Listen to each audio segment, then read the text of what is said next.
Lá em 2 Coríntios, Paulo fala uma coisa assim: eu temo que a serpente, assim como ela enganou Eva, a serpente corrompa os vossos sentidos e vos aparteis da simplicidade que há em Cristo.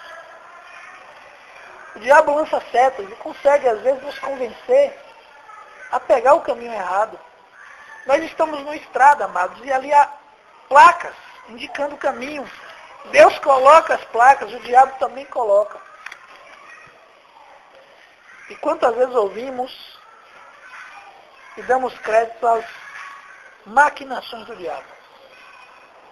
Somos facilmente enganados a ele. E aí, quantas vezes eu já peguei irmãos resolvendo pendengas entre si na base da conversa?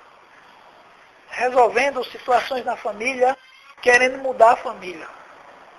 Querendo mudar o marido, querendo mudar a mulher, querendo mudar o irmão.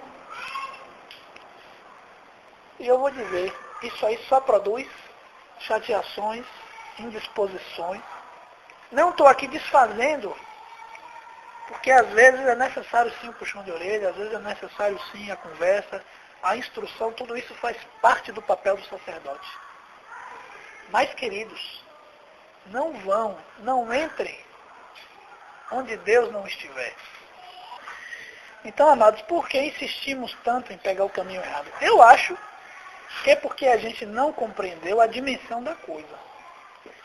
Mas eu queria deixar isso para os irmãos.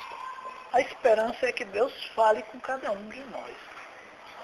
Se Deus falar, estaremos vivos.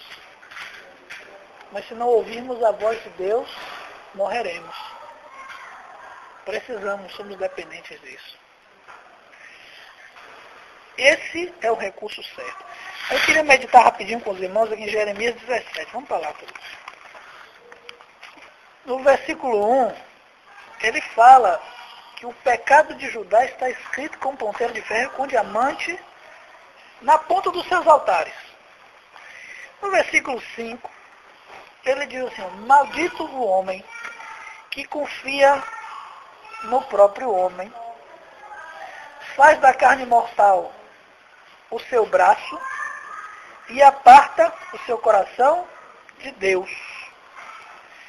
Como será esse homem que confiou na carne e que apartou o seu coração de Deus? Será como um arbusto solitário no deserto, não verá quando vier o bem, antes morará nos lugares secos do deserto, na terra salgada e inabitável. Eu entendo nesse texto que é como se fosse uma gradação. A coisa acontece por etapas, amados. A primeira coisa que acontece é o homem confiar no próprio homem. O que significa isso? Confiar na capacidade e nos recursos do ser humano. Nós temos aí no mundo a ciência, os cientistas, os filósofos, os escritores, os homens da mídia, da televisão, das revistas, que escrevem todo tipo de assunto que você imaginar e com a autoridade de quem conhece o negócio. Agora estou dizendo para os irmãos aqui, das coisas espirituais só entende quem ouve a Deus. O cientista pode ser o prêmio Nobel, pode ser o que for, ele não entende das coisas espirituais. Mas o que acontece, queridos, é que quando nós começamos a confiar nos homens, aí começamos a ouvir os conselhos do mundo. Presta atenção, se um dia você caiu em pecado, se não começou assim. Ouviu na televisão tal ideia, ouviu de um amigo de trabalho tal ideia, foi aconselhado por um outro amigo em tal coisa, e você ficou em dúvida. E aquilo se chocou com o que a igreja ensinava, com o que Deus ensinava, com o que estava nas escrituras, mas você não se deu conta, você creu naquilo. E você creu que com a sua capacidade, com o seu poder, você podia alcançar as coisas. Então começa assim. Eu vou citar um exemplo prático, relação marido e mulher. Ensinamos que os solteiros devem viver em pureza, não se tocarem até o dia do casamento. Mas aí vem o mundo e ensina, não, mas como é que você vai conseguir?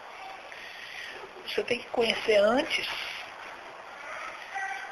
Se você não conhecer antes, lá dentro do casamento pode ser que dê errado. Você já viu ideia mais maligna do que essa? Mas e quantos cristãos acolhem essa ideia? Porque estão confiando em quem? Em Deus ou nos homens? Como somos tentados a ouvir os homens no que diz respeito à disciplina de filhos, por exemplo? Os psicólogos, que estão por aí dizendo, palmadinha não, conversa, diálogo. A criança não entende. E aí você, de repente, uma disciplina de filho que não é algo fácil, você começa a titubear. E aí você começa a confiar na capacidade humana. E aí você começa a falhar com Deus.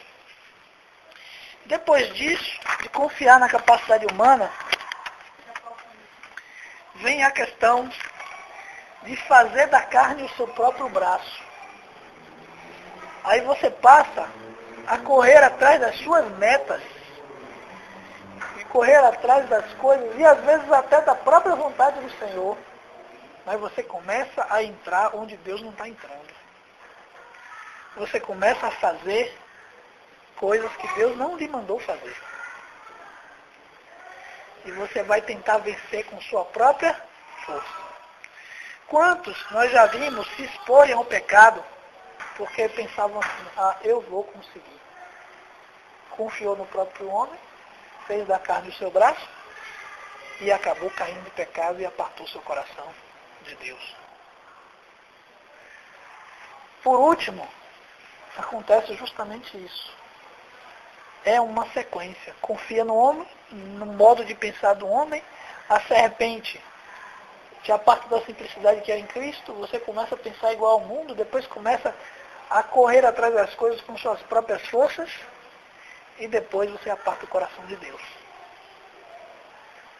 E aí você se torna maldito. Por quê?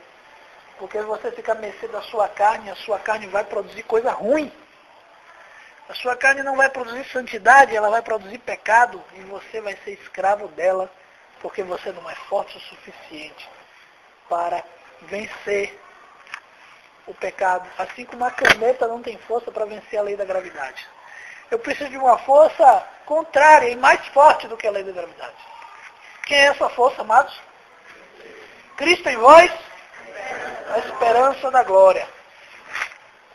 Prosseguindo, em Jeremias 17, diz assim, bendito o homem que confia no Senhor e cuja esperança está em Deus.